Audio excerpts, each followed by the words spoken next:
colleges and things and all of this stuff.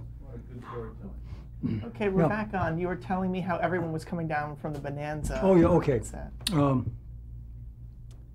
we disrupted the Bonanza set because Lauren and everybody came over to watch Michael Landon do a fight on my set, which they didn't allow him to do on his set, and it ruined their filming. And DeForest was watching that, and Michael did a great job. They put on the most, it was hair-breadth. I thought Mike was going to get killed, and it was great. It turned out well. Now, there's a picture over there of Michael Landon and me and a couple of people with DeForest Kelly's wardrobe on, where he has his elbows all padded and things. That's because he was doing that. Now, 2 months later, DeForest goes out to Universal to do a picture. And they say, D, you have a big fight scene in this picture. Who's doubling you these days? He said, Michael Landon. Michael Landon. DeForest Kelly was a dear friend, and I used him in a lot of pictures. And so he was in the hospital and not well. And about 5 o'clock in the morning, I got a call from the hospital saying, get out here right away. I don't think DeForest Kelly will even be alive till you get here. So I go out to the hospital, and I look in, and I go and say to the nurse, I think he's passed away. She said, no, he's barely living. So I sat there for about 45 minutes and held his hand, massaged his hand, and talked to him, and for 45 minutes reminisced about all the stories we'd done together and everything that happened on Star Trek. And I just kept talking, and finally, he moved a little, and then he opened his eyes, said, you son of a bitch, you ruined it. I said, what? He said, I was either in a coma or dreaming of something. He said, and I was in heaven. And I was in a big plush dressing room, and God came in and thanked me for being in heaven and told me that I was going to be in the biggest picture ever made, and I was the star. And God said, I want you to meet your director. And in walked Cecil B. DeMille. He said, Mr. Kelly, I'm so happy you're going to star in this picture and allowing me to be your director. And God said, also, I want you to meet your script clerk. Come in. And he said, William Shakespeare came in and said, this is so wonderful. I've been waiting all these years to write a script for you. You're the greatest actor we've ever known. And he said, then God said, wait a minute, I want you to meet your art director. Come in. Michelangelo came in and said, I'm building the big sets for you, and this is going to be the biggest thing in your life. And he said, I'm looking at Cecil B. DeMille, my director. I'm looking at Michelangelo, the director. I'm looking at William Shakespeare, who's writing the script. And God said, we've got every little part. We've got Clark Gable for you, Marilyn Monroe's there, Jimmy Cagney, Humphrey Bogart, and everybody's going to be in your support. And he said, this is going to be the biggest thing in my life. Then I hear a voice, do you remember the time we went to Dallas, Texas? And then he said, you son of a bitch, get out of here and let me go back. Let me go back to my coma. And he went out to the motion picture country home, and he was in one room, and Carol and his wife was in the next room. Matter of fact, I gave his eulogy. That's another thing. Last year I gave 11 eulogies. Donald O'Connor, Ann Miller, Bob Hope. This year I've done 5, I think. Rhonda Fleming called me the other day and said, hey, say I'm redoing my will. You're in it to do my eulogy. And I said, God willing, the creeks don't run. Yeah, be there. And I do that for a lot of people. We were talking about Rawhide and how that was your first introduction. Did you do other things in television from that experience? Yeah. I came back here. See, I was just on loan out there, and I came back to Paramount. Then I started producing the Westerns here. And I did some for television. The last day in the lives of the Daltons, where they go into their hometown. They don't hold up one bank, but 2 banks come out. Richard Widmark had a lot of people. And I would, all of my, they call it the Lyles troupe, because I put all of my good friends in it. They were always in it with that. Who was that ensemble? Who was your group? Well, listen, there's a poster over there.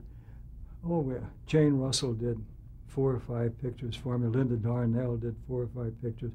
Dale Robinson did a lot. Rory Calhoun, Virginia Mayo did a lot for me. Almost every person at that time who'd been a big star, they were all my friends, and they were in it. For instance, Pat O'Brien came in, big star, co-star. He had one day in one of my shows. And William Bendix was a big star, did about 6 in a row, and he called me one day and said, I just got in town last night, I've been over to play. You in production? I said, yes. This is the last day. He said, I'll come over and walk through the crowd. So he came over, and I said, no, you're going to be the blacksmith. Just take your shirt off and be pounding this. And I've written 3 lines. He looked at it. He said, you mind if I add a line? I said, okay. So I had the line, and Rory Calhoun comes in to do it. And he left. There was 4 lines from William Bendix. We had a lot of people. I remember once I had a lot of stars in it, and I needed another lady, and we changed the schedule. I needed somebody to work the next day. Terry Moore had been a big name at that time, and still is. And I called, what are you doing? She said, just sitting dinner. I said, what's with her? She said, apple pie. I said, save me a piece, I'll be right over. So I went over and had apple pie with him, and I said, you know what? It's 9 o'clock, you better get to bed. She said, why? I said, you have to be at the studio 7 o'clock tomorrow morning. She said, why? I said, because you work tomorrow. Here are the pages.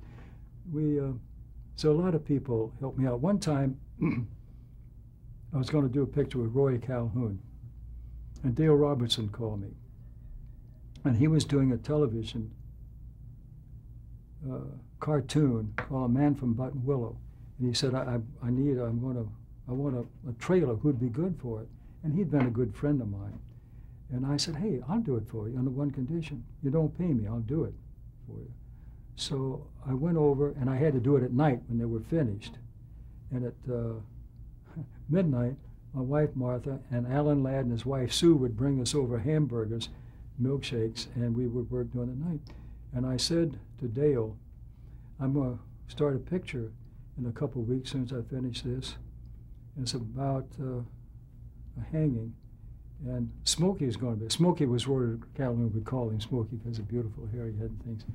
And the night before I was to shoot, I had 45 extras. I had Yvonne DiCarlo, and so I had Lon Chaney Jr., so many people on the set, and I got a call from a hospital. And the doctor said, AC, I have bad news. Rory's here with double pneumonia. What does that mean? 2 weeks. And I have all these people starting the next morning. We start filming at 8 o'clock. So I called Dale Robertson, who was a big star. He just finished Wells Fargo and all those big things. And Lou, his wife, answered. She said, he's in New York. I said, oh, God. Wait a minute, the car's coming in. And he walked in. I said, I'm in trouble. What's the matter? I said, Smokey, Rory Calhoun has double pneumonia, and I'm starting work in the morning. He says, what time you'll need me? I said, can you be at 7 o'clock? He said, I'll be there. He came in a station wagon. In back of his station wagon, he had a lot of Western wardrobe. We went on the stage, and we have all of these people in this set, and we can't have him in the set because he hasn't read the scene, let alone the dialogue, and we have to wardrobe him. So he has all the wardrobe. So while he was wardrobing and looking at the script, we did close-ups. You know, you do the master shot and you go in for close-up. This way we did the close-ups first while he's dressing. And he came in, did the close-up, then we did the master. So we did that all day. Dale, who was a big star at the time, didn't say, what's the salary, what's my billing? He said, when do you need me?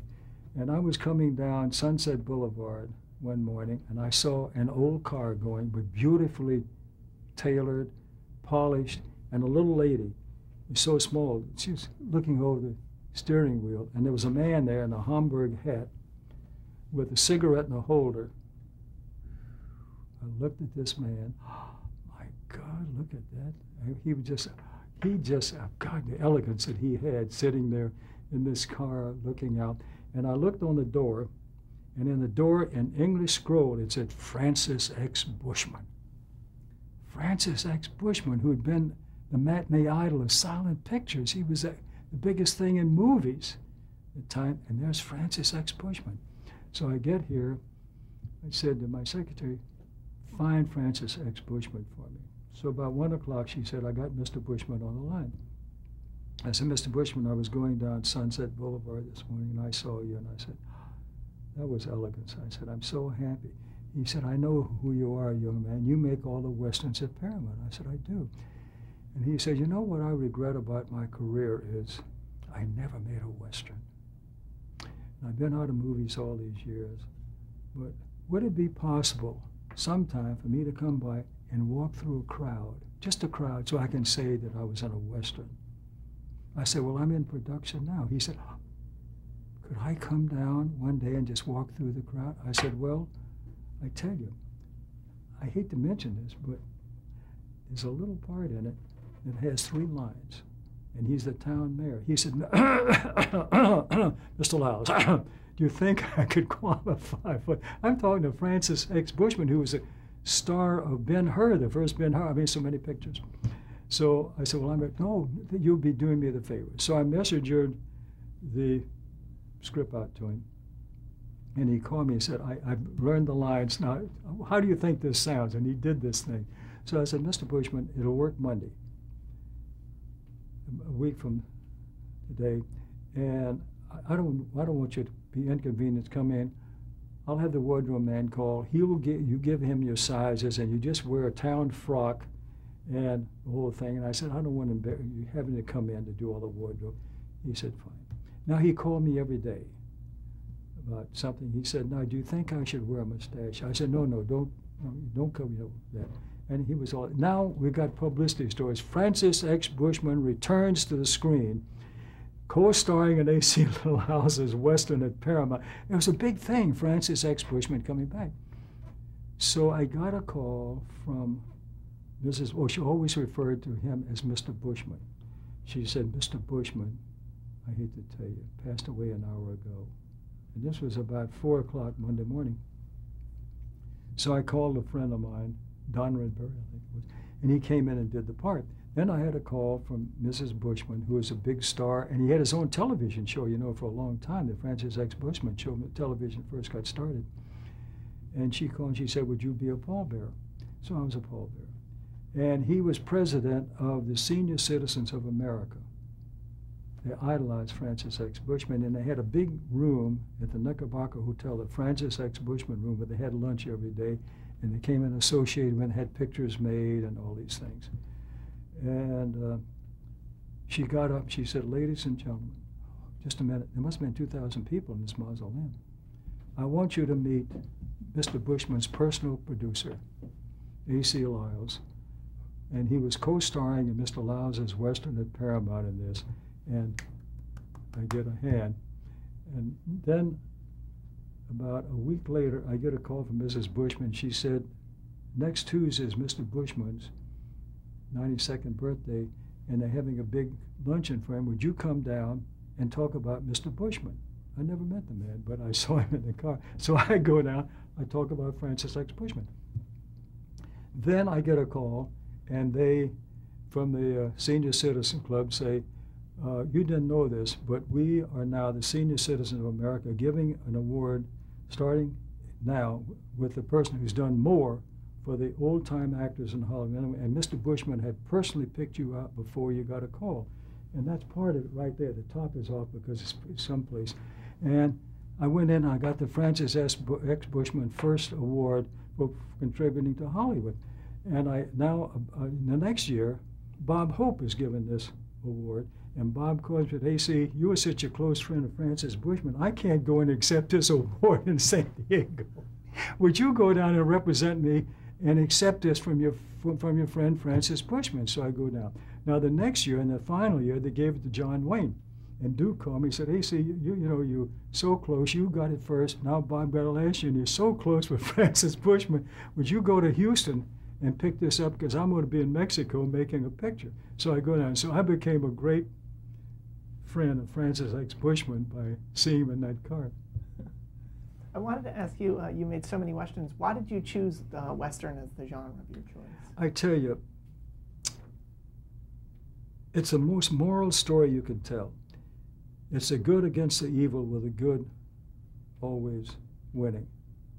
And in that context, you can have all the violence that you want because the good is winning. As you will see in back of me, there's a picture there of John Wayne and me getting an award, and Barbara Stanwyck is giving it to us. And that's the award there, the golden, those are gold boots in that. And the critics voted for the best Western star and the best producer. And it was always the silver spurs, but because it was Duke Wayne, they made it the golden spurs. And I got it for producing. Duke got it for the best star. And I got a call from John Ford, the master of Westerns. And he said, congratulations. I said, I can't tell you how happy I am, Jack, that this award is coming to me, and I'm getting it with my good friend John Wayne. He said, the hell with John Wayne. He said, don't tell people you're happy getting an award with Duke Wayne. He said, if it weren't for me, he'd be a damn prop man, for Christ's sakes. He said, tell him you're getting the same award that John Ford won last year. I said, Jack, that's true, I would do that. And he said, you're making all these Westerns for theaters and now they're on television and everything. He said, you don't like me, do you? I said, God, I idolize you, of course. Why? He said, you've never asked me to direct one of your pictures. I said, Jack, I have to tell you, your salary is more than my whole production. He says, you have to pay scale, don't you? I said, of course. He said, I want to show you that I don't need your friend John Wayne. I don't need Monument Valley. I can do it on your budget and your schedule, and I'm going to prove it to you. Let's do a picture on your budget, your schedule. I'll show him that I can still do it. Where do you live? I said, I live in Bel Air. You go out Sunset? I said, go Sunset to the Bel Air gate. He said, you know where Hollywood Drive comes up and meets Sunset? I said, I do. He said, there's a triangle there. I said, yes, there is. He said, there's a signal there, traffic signal. I said, yeah. You be there. You're younger than me. You get there early and park. I don't like to park. So he said, you go on the triangle. You have a script you want me to do, and I'll give you a script I think we can do, and we'll exchange it. 5 o'clock sharp. Forget John Wayne. Just think about John Ford. So I get there, and I find a parking place, and I look out on the triangle. I look, and there's a girl standing on the triangle, a very buxomy girl, and she has a loose sweater. And every car that goes by, she's flashing her bare breast to every car that goes by, and I got to go and stand right next to her because just space for 2 people, and stand there with God knows who coming by, and John Ford's going to come by, and she's going to be flashing people. So I said, gee, I got to do this. So I go there. She doesn't say hello to me. I don't say hello to her, and she's flashing all the cars go by, and Ford comes up. His window comes down, and she stands beside me, and she's flashing her bare breast at Ford, standing next to me, right next to me. He doesn't say, who's that? He just ignores her completely. And I didn't want to say, I don't know who this girl is. I don't say anything. He said, here's the script. He takes mine, and then I go over, and I get in my car, and I look, oh, she's still flashing the people. So 2 days later, I was having lunch with John Wayne. He had his office, had Duke and I there, and he says, I understand you're going to do a picture with Pappy. He called it John Ford Pappy. I said, yeah. He doesn't say, who was the girl that was there? He said, Ford. So I never knew if Duke Wayne or John Ford put that girl up to being there with me, or if it was just a coincidence that I happened to arrive at this time when this girl was flashing all the cars coming by. He was a master, wasn't he? Ford. Whatever became of that? Well, he had a patch on his eye then. He wasn't well, and I had a meeting with him when I liked his script, he liked mine, and his script was very good, and we could have done it economically for him. It was very good. I had a sequence that he liked better than one of the sequences in that show, and he was going to take that and he was going to incorporate that into and make one thing. But he was not well there, and he got progressively worse, so that he, because he used to do westerns in 6 days, and where it would not been would not have been appropriate for him to try to do it. I would have been, I'm not sure at that time if I could have got insurance for him. So I never did it, but we had a lot of fun talking about it, trying, and Duke asking what was happening and all those. And I said, Duke, you know, I've talked to Jack, and we want you to stand by with him because we might find a part for you. He said, I'll do it, I'll come in. How many Westerns a year were you producing at the time? When I first started, they didn't have a Western on the schedule, and they asked me if I knew of a script, and I did, and I made it. Steve Fisher, I wrote a script that he wrote. He wrote I Wake Up Screaming, a Bogart picture and things, and I liked it. I can make it on the right budget, and there a lot of my friends I could put in it, and it was a good start, and it just came off great. I got Dick Claxton, who'd done a lot of the Bonanzas, to do it, William Claxton. It just came out fine. And I got, John Ford called me and said, you ought to use my editor, which I did, Otto Levering. And he was a cantankerous guy. And I first met him, I went up to the cutting room when he was just getting settled, and I heard him cussing out this man. Christ, you know what the hell you know, like this. He said, okay. And he said, listen, and another thing. And he went on, he said, okay, Pepe, hung up. And it was Ford. They were cussing each other out. And he was one of us, so we get the picture, we cut it, we go in to show to the executive, and he came and he said, listen, don't make any comments. I'm not cutting a damn foot of this film. It's the way it is, the way it's going to be. And he sat down. And it was true, and we didn't. The picture opened in Italy. We got our money back from Italy, really from Italy. It was a big hit there. And Charlie Bluedorn was head of Gulf Western then, and he owned Paramount.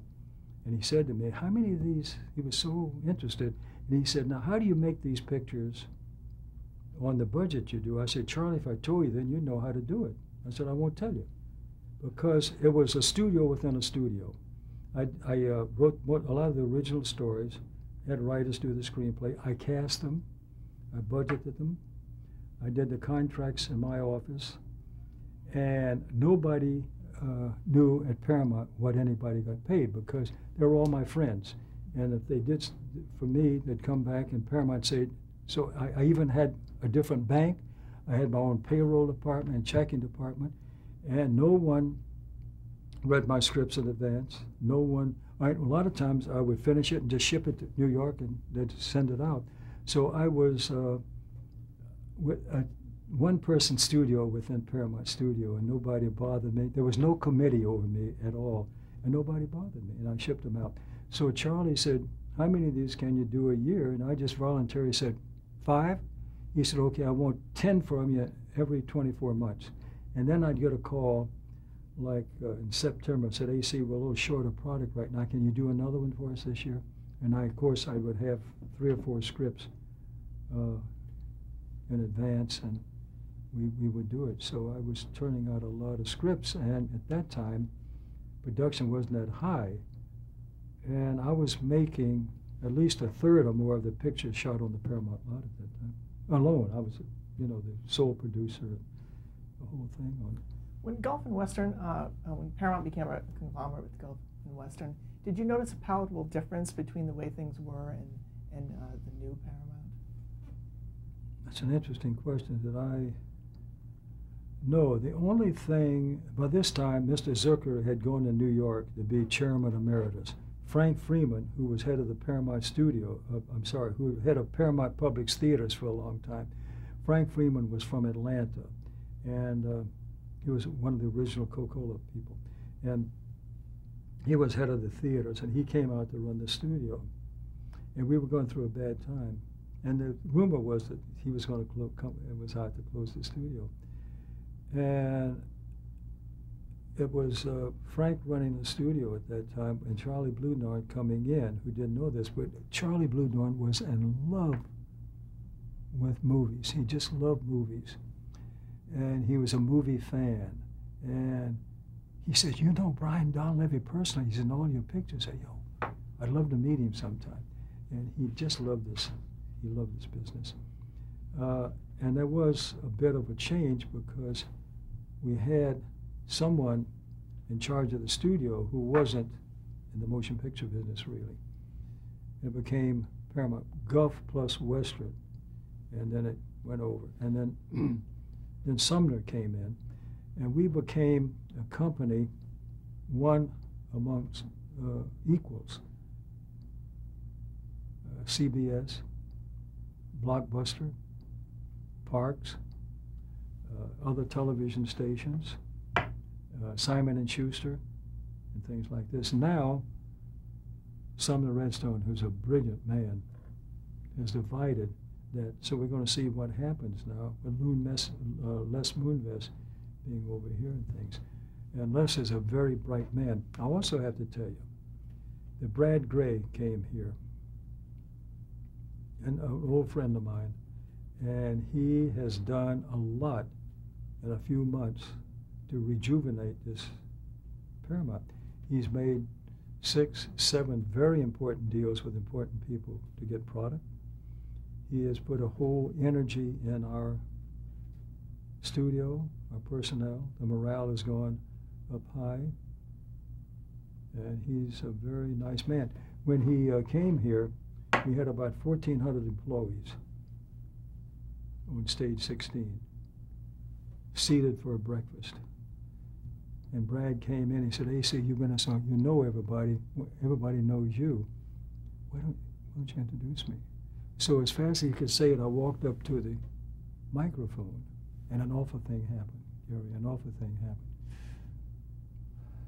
All the employees, I got a standing ovation, applause. AC, we'll love you. Oh my God, I said, I'm here to introduce him to this student. I'm getting the standing ovation. Awful. But when I got through, Brad, thank God, he got a standing ovation too. And that was his introduction here, meeting all the employees. Also, he stayed behind for a couple hours, and we had a still cameraman there, and introduced him to all the people on the lot, so they have a personal handshake and a hello for him and things like that. Things like that are very important in this business. Your grips, your electricians, your cameramen, your art direction, everything, they work and they see the people they're working with, but a lot of times they don't get to see the heads and things like this. But Brad has done that, and it's helped an awful lot. There's a series that you were associated with that I'd like to ask you about called Here's Boomer. Yes. Which started out as a television movie, is that right, a Christmas show? Yeah. A little bit. I was doing a lot of television for NBC. And Brandon Tartikoff was head of NBC. And we had lunch. He was not well, he died so early, and he was a sick youngster, and he just watched television all the time. He was a kid. And we had lunch, and I had something I wanted to do, and Paramount liked the idea.